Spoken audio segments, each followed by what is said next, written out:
Yun po mga naging pahayag ng Vice Presidente. So parang ngayon kalat na kalat sa social media na parang baka nakasama pa yung pang mga pronouncements. Maski naman nung mga time na yun talagang may mga nagke-question na parang dapat hindi ganun ka-vocal kasi it might affect kung ano man ang magiging desisyon ng ICC.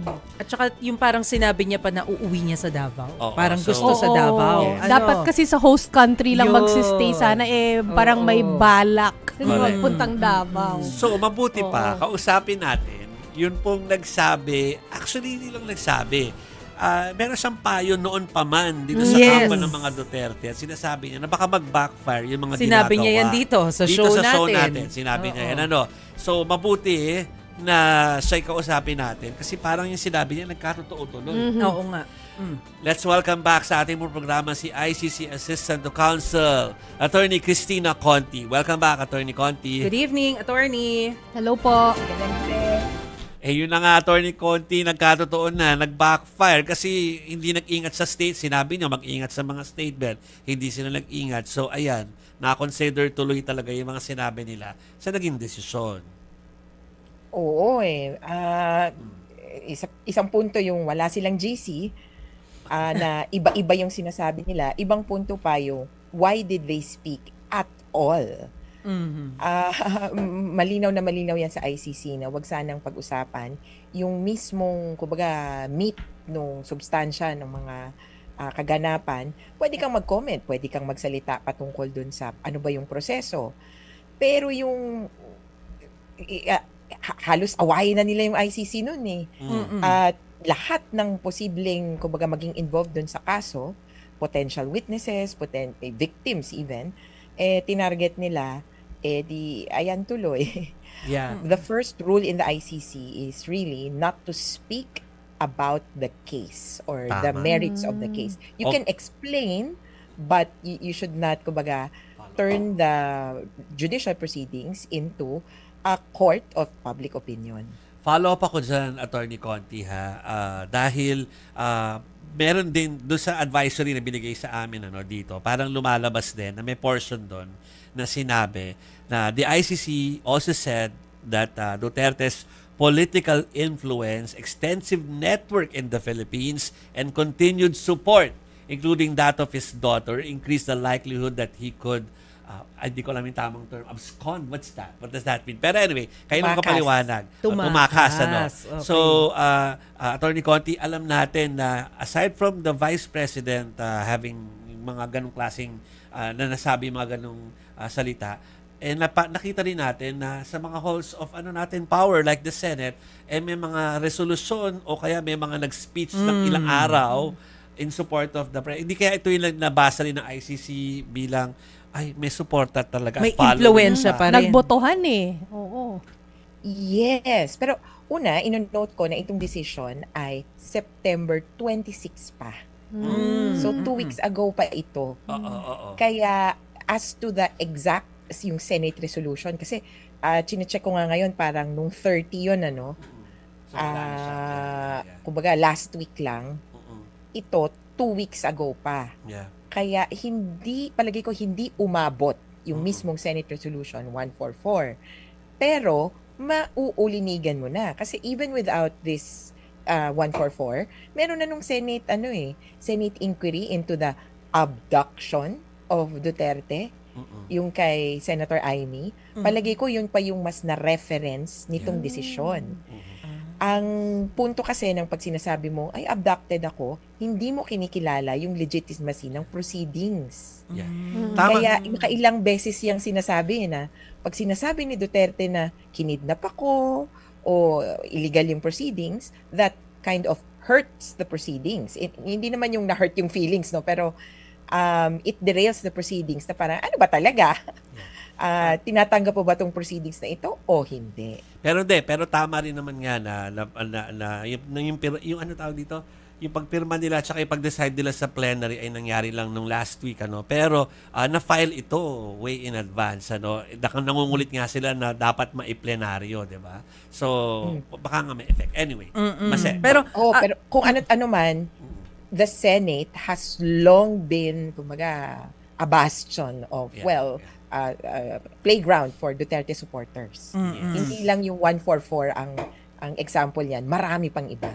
Okay. Pero attorney, ngayon na ibinasura yung request for interim release ni FPRRD, ano pa yung ano yung dapat naming abangan? I wonder kung pareho rin ba ng proseso dito na pwede pa ba siyang iapela? Yeah. O that's it?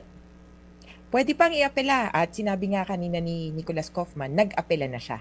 Kasi ang tingin ko natanggap niya to on time. Tayo natanggap natin ngayon. Pero nung September 26, nung inisyo ito, palagay ko naman natanggap niya within the week or within a few days. Kaya nakapag-file na daw siya di umano ng kanyang appeal. This is what we call an MR, di ba? Sanay tayo na, Yes. MR mo ba yan? Yes, yun yung MR. And then, as from what I understand, aakyat ito sa appeals chamber. Ultimately, ang final say ay yung tinatawag nila na appeals chamber na nagfa-function bilang Supreme Court nila. And So, iintayin natin yung after ng pretrial chamber, parang may appeal or MR, iti-check ko. Pero after that, kapag nagdesisyon na, pag inakyat na sa appeals chamber at nagdesisyon yun, yun na yung final. nagkaroon na ba ng president tong ganitong klase ng sitwasyon ng interim release, pinanix na para iapela? Usually, gaano katagal yung procedure, attorney? Na parang nabaliktad. Ang intindi ko, wala pang parang ganito na na-deny tapos gagrant ng appeals chamber. Mas usually, ginrant na yung interim release tapos parang umaayaw yung appeals chamber. Kumaga, mas mabait na yung appeals chamber kaysa sa dun sa appeals. In any case, at saka actually, hindi lang yun yung kailangan pag-usapan Kailangan din pag-usapan. Nung unang-unang tanong nga, sino na ba ang nag-grantan ng interim release? Nasabi na namin noon, yun lang hindi yung mga akusado ng crimes against humanity, crimes of aggression, war crimes, and genocide. Hindi yung matitinding kaso. Ang nag-grantan lang noon ay ang kaso ay parang obstruction of justice, so Article 70, or may kasong ganito, pero later on in the stage na of the proceedings. Kumbaga, nagkaroon na ng presentation of evidence, marami nang nangyari. Wala pang as early as, wala pang ang charges as early as confirmation of charges, and hindi pa nagagrant ang release ng isang tao na napakatindi ng kaso. So, ibig sabihin, kung pagbabatayan natin yung mga nangyari in the past, malabo talaga na mag-grant yung interim Kumbaga, release. as it is, both because of the crime charged or alleged. Second, as to the person, he is the most responsible. He's not someone na, small fry, kumbaga. Maraming responsable, and he was part of it. Hindi. This is someone who is most responsible. Ito na yung pinakaulo, mukhang hindi yan papayagan talaga. Kaya, hindi naman sa long shot, no? Pero marami din kasing information na hindi natin alam. Redacted yan Kaya posibleng yung health niya sana naging konsiderasyon. Pero yun sana, it would have been the first time. Hindi, ang natandaan ko kasi if talaga. it had been granted. Yeah. Attorney Conti, natandaan ko nung dyan pa tayo nag-i-interview sa The Hague, early days yun As in, kakadating lang doon ni dating Pangulong Duterte. Parang noon pa lang parang lahat ng expert na kausapin natin nalalabuan sila sa fact yung interim release. Parang naiimposiblihan sila noon pa lang first pa lang. So tama ka na baka sana pwede yung health yung issue na maging ganoon. Pero do sa huling desisyon na inaangalan ni Attorney Kaufman at mukhang subject ng kanyang mga releases kanina ay hindi rin siya masaya doon sa kahinatnan ng desisyon ng ICC regarding do sa yung medical check na nangyari. Oo, malaking punto itong medical kasi yun yung, kumbaga, it would have changed the tide in favor of Duterte if he had properly alleged, or maybe if ang tanong pa natin kasi parang tama ba yung pagkakasabi niya, or in the first place baka iba naman talaga or hindi ganoon ang kanyang kalagayan. May 2 points yan Was it properly alleged, or in the first place, was there anything to allege at all?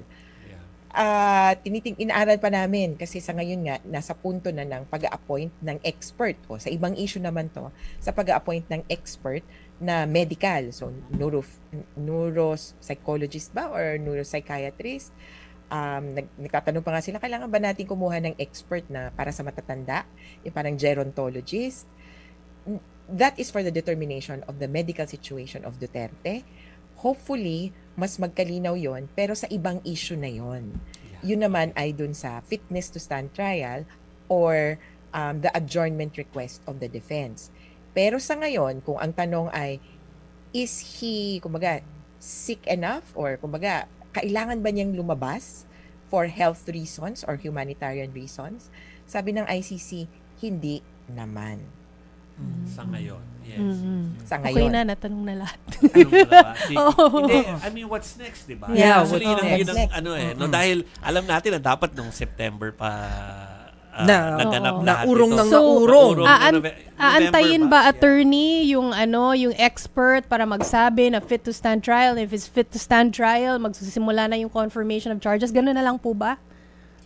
Yes, actually, sa totoo, itong interim release, independent ito eh. Pwedeng magsimula yung trial nang nakalaya siya. Na nakalaya Na siya. nakalaya. So parang ito yung bail.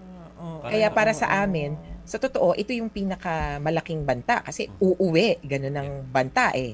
Doon nakasistress yung mga biktima. Pero may isang tanong pa na, matutuloy ba ang hearing? Pwede siyang umuwi, pero tuloy pa rin ang hearing. Tuloy pa May rin. ganung senaryo.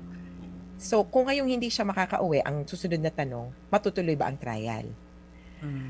Ang tanong dyan ay, okay ba siya? Is he fit to stand trial? And may isa pa, nakalimutan na yata natin, ito soon, pagpapasyahan na rin. Meron bang kapangyarihan ang ICC bilang korte to decide on the case? Oh, yes. So, Oo. jurisdiction and fitness to stand trial. They come at a time na nagpatong-patong yung mga issue sa korte. Buti nga, ito, sige, parang sa tabi na muna natin, tapos na muna itong interim release. Isa lang ang pre-trial chamber na hinihinga natin ng response o ng desisyon. Kaya, okay, out na muna itong interim release, oksa tayo dyan. Dalawa na lang. So, ito yung next na pagpapasyahan, both of them could decide. Kasi both of them could say, okay, stop na tayo dito kasi hindi siya okay or walang kapangyarihan ng korte. Ripe na yan. Kumbaga, hinog na yan para pagpasyahan kasi nakasubmit na halos lahat. Oo. Kaya abang din kami kasi, naku, paano ba ito? Kung sakaling may jurisdiction, kasi kung walang jurisdiction, goodbye, Wala na. everything, uuwi na yan. Yung fitness to stand trial, meron pa kasing middle ground. Kasi pwedeng sabihin, pwede ka nang mamang mag-hearing, pero dapat, pag nag-hearing ka, 4 na oras ka lang nakaupo. Tapos, o kaya hindi ka na mag-appear online. Kumbaga, camera off. Yan. Sound lang. O kaya hindi ka na pwedeng, yung may ganun eh. Baka may ganung klaseng, kumbaga, you are fit enough to stand trial, but a little bit unwell. So, here are the recommendations. Yeah. Baka medyo magtagal pa dun sa logistics or mechanics ng fitness. Kaya, kumbaga, hindi kaagad-agad mag-start. I see. Pero soon. Okay. So, Kumbaga, teka lang, pag ipupush sinabi ko pa yan. stand trial, Attorney. medyo buwan na lang ang bibilangin. So, decision, jurisdiction, tsaka yung if fit to face yung trial. What are the chances na matuloy ng November? I would say malabo na yung November. Malabo na. Kasi, ang only chance, kumbaga, kung sakasakali, ang mapagpapasyahan by November ay, sabi natin, jurisdiction. Tagal na kasing issue to eh. May pa to final eh. Jurisdiction, pag merong jurisdiction, edi magdi-default, may issue pa rin na pending. If there is jurisdiction, may issue pa rin ng fit to stand trial ba siya. Okay. Pero kung walang jurisdiction, edi tapos ang kaso. Yung fitness to stand trial, ang medyo nagtatagal kasi may expert. Nasa process ngayon yung ICC ng determining the experts, sino ba yung i-appoint natin para magbigay ng opinion sa ICC, sa judges, so that they can decide if he is indeed fit to stand trial. Medyo delayed ang mga uploads. Kaya ako naman medyo, sige, tuloy-tuloy lang. Ibig sabihin, may 1 week delay yung mga uploads or yung pag-public ng mga information. Kaya, malay natin at this point, may na-appoint ng expert. Oh. Di ba? Tama. So next week, chinecheck na yan. By next week, nagre-report na, etc. Oh, ang Pero tagal pala kung medyo, ako tingin ko mahaba-habaan ng konti yung proseso. At ang tansya nga namin, next to 2026 na, Next ang year na. possible. Tsaka ang tagal ng na decision dun sa jurisdiction pa lang. Oo, May pa eh. Oo. So, Pasko. Next year daw eh, No. 2026 daw Attorney, sabi ni Attorney Baka, Conti, pero sabihin kaya syempre- nagsabi magpapasko doon. Oh, oo. Oo. Magpapasko doon. Hindi lang si dating Pangulo Duterte, yung family, dahil they go Right, there, they visit, right. so they would be Oo. spending it. Well, Bakit sana, sobrang at tagal po yung decision ng jurisdiction? hindi sa matagal eh. Ang problema, sila din eh. In fact, itong interim release, bakit ang tagal din? Kasi, nagrenda sila. Nag-request sila mismo. So, finally na to ng June. Bandang July, sabi nila, can I ask for a deferral of the decision on interim release? Kasi may kailangan pa daw na impormasyon. Eventually, ni-renew, ni-refile niya by August. So, ito na yung inuna ng ICC kasi kumbaga ito yung fresh. Yung jurisdiction, ni-request rin nila na i-postpone yan. Yung jurisdiction. Hindi pa nagpapasya yung ICC, pero ang reasoning nila, meron kasi kaming question na mas, kumbaga, mas mabigat. At ito ay whether or not he is fit to stand trial. So, ako hindi ko masabing yung ICC yung mabagal, kasi sa huli kong alam at sa public records, the defense has a pending request to postpone the decision on jurisdiction. Okay. I see. Okay. Ah, Parang sige, so- tinatansya. Yes, Kasi yes. meron akong fitness to stand trial, ito na muna. Oh, yun yung Okay. una pala. Parang Oo. Again, thank you, Attorney Conti, for yung mga clarification ng proseso doon. Ano? Mas alam nyo kasi. Oo Kaysa nga. tayo, Mas naliwanagan Yeah. kami, attorney. Yeah. Salamat po. Salamat. Happy weekend po. Thank you, Attorney. Salamat din, Attorney. abangers pa rin tayo. Ingat. Yes.